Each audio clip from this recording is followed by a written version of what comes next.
Welcome to the Artificial Fluency Podcast. I'm John. And I'm Emma. So today, we're looking at Tom Holland. You probably know him as Spider-Man, obviously. Right, the friendly neighborhood superhero. Exactly. But we're kind of pushing the suit aside to explore his own very human journey. We're diving into how he's dealt with anxiety and, made some big moves towards living more authentically. Yeah, moving beyond that massive public persona he carries. Our goal here really is to understand how someone so visible, so famous, has navigated mental health stuff. And we're looking closely at his conversation with Jay Shetty. It was pretty revealing. We hope by digging into it, you listening can find some insights into resilience for your own life. Totally. We'll pull out the key themes, things like the whole social media thing, good and bad. Double-edged sword, yeah. And how important his family was, like a foundation. His sobriety journey, too, which is fascinating. And this bigger idea of just being authentic, in a world that constantly pushes you to be something else. So as we talk, maybe think about how these things show up for you. Like, does social media connect you, or does it sometimes feel isolating? Or what personal struggles kind of echo his story, that pressure maybe to present this perfect image. Yeah, lots to think about. Okay, let's kick off with social media. It's everywhere, right? Absolutely unavoidable for many. Yeah. And Tom Holland, he reached this point where he realized he was kind of drowning in it. He used that phrase, didn't he? Caught in the undertow. He did. And he talked about realizing he was presenting this false version of his life online. Like on Instagram and Twitter. Exactly. Just showing the highlight reel, which, made his everyday reality feel different, distorted even. It really hits home, doesn't it? Someone that successful feeling that same digital pressure. It really does. And what was interesting or maybe telling was how the media reacted when he decided to step back. Oh, yeah, that.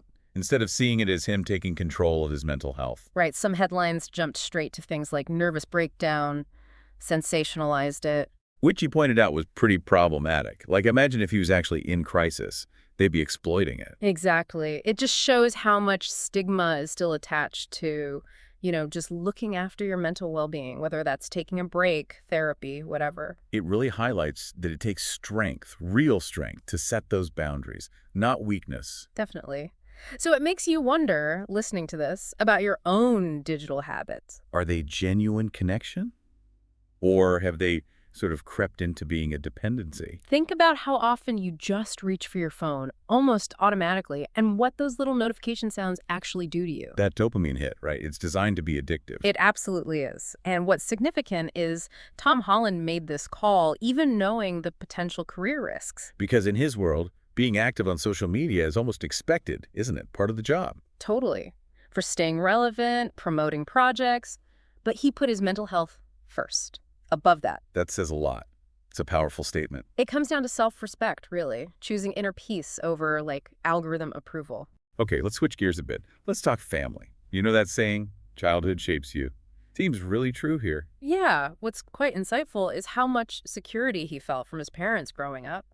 Especially considering he started in entertainment so young, which is often pretty unstable. That foundation seems key. Definitely seems like it helped him handle the pressures later on. He talks specifically about his dad, who's a comedian and writer.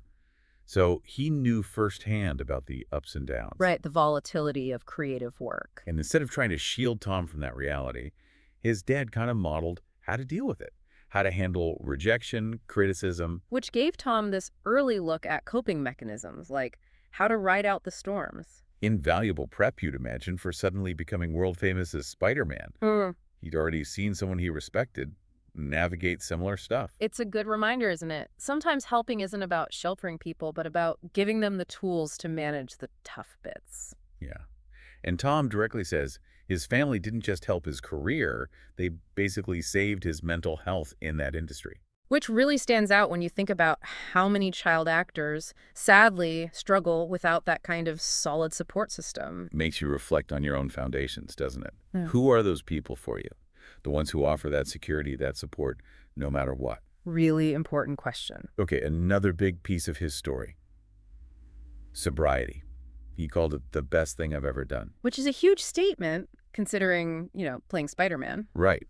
And what's interesting is how it started. It wasn't some rock bottom moment. No, it was almost the opposite. It started with him doing Dry January, basically to prove to himself he didn't have a drinking problem. And that's when things clicked. Right. The attempt backfired, in a way. Kind of. He realized he was thinking about having a drink all the time. Like, it occupied so much mental space. It wasn't just casual. So trying to prove he wasn't dependent actually revealed just how much of a hold it had. Exactly. That realization was the turning point. So 1 month became longer, and then he just found he was genuinely happier without it. Which lines up with all the research, Better sleep, clearer thinking, just feeling better overall. Definitely. But he also got to a deeper layer, didn't he?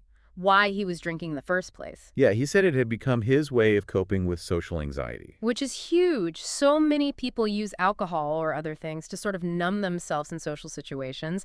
It feels easier in the moment. But it doesn't really solve anything, does it? Yeah, Often makes the underlying anxiety worse long term. Right. So it prompts that question for us, too. What crutches do we lean on, maybe without even realizing it, to ease social stuff or other anxieties? And what stands out with Tom is he didn't just stop drinking. He was proactive. Yeah, he found healthy alternatives. He built a supportive community around being sober. And he even talked about enjoying being the designated driver. Which is a massive shift in perspective, finding joy in something that sobriety allows rather than focusing on what's missing. It's a great way to look at it. It invites us all to just examine our relationship with things like alcohol, not with judgment, but just honestly asking, how does this actually impact my well-being, my happiness? And realizing that tackling the underlying anxiety, finding healthy ways to cope, leads to much more real, lasting improvement than just masking it. Okay, finally, let's talk about this idea of getting beyond the mask, embracing authenticity. It's kind of ironic, isn't it? The guy playing a character with a secret identity is working so hard to be real himself. It is fascinating, and he touched on the challenge of separating work emotions and, diving into these characters from his own personal feelings. That must be intense. Yeah. And probably relatable for anyone in a high-pressure job, not just actors. You have to manage those emotional boundaries. Absolutely. He talked about setting boundaries, creating supportive environments around him. And knowing when to just walk away from situations that drain you, that takes awareness. It does. And it ties into that idea Jay Shetty mentioned, living a no-proof life. Explain that a bit more. It's about prioritizing being present in your life, experiencing things fully, rather than feeling this constant pressure to document everything for social media, for external validation. Ah, right. Less performing, more living. Exactly. And Tom found a real connection to this through nature, getting outdoors, away from screens. He said it offered a different kind of presence, right? More genuine than the curated stuff online. A space for self-discovery. Which again asks us to reflect how much of our lives are lived for likes, for external approval versus genuine internal fulfillment. Have you ever been so busy trying to get the perfect photo that you kind of miss the actual moment? Guilty. It happens easily. That camera lens becomes about performance, not just memory. Yeah. So Tom's journey towards being more authentic feels like a challenge to all of us, to value being present over constantly performing. And it loops back to social media, doesn't it? His stepping away wasn't just about less screen time. It was part of this whole shift towards being more real, more present. So as we wrap up this deep dive on Tom Holland, what are the main takeaways, the practical bits? Okay, first, really look at your social media use. Is it connection or just consumption? Healthy boundaries there are key for mental well-being. Second, approach any dependencies with compassion. Like Tom's sobriety journey, it's about honest assessment of impact, not shame. Third, build that authentic community. Surround yourself with people who genuinely support you, the real you. It matters hugely. Fourth, mental health isn't optional, it's foundational.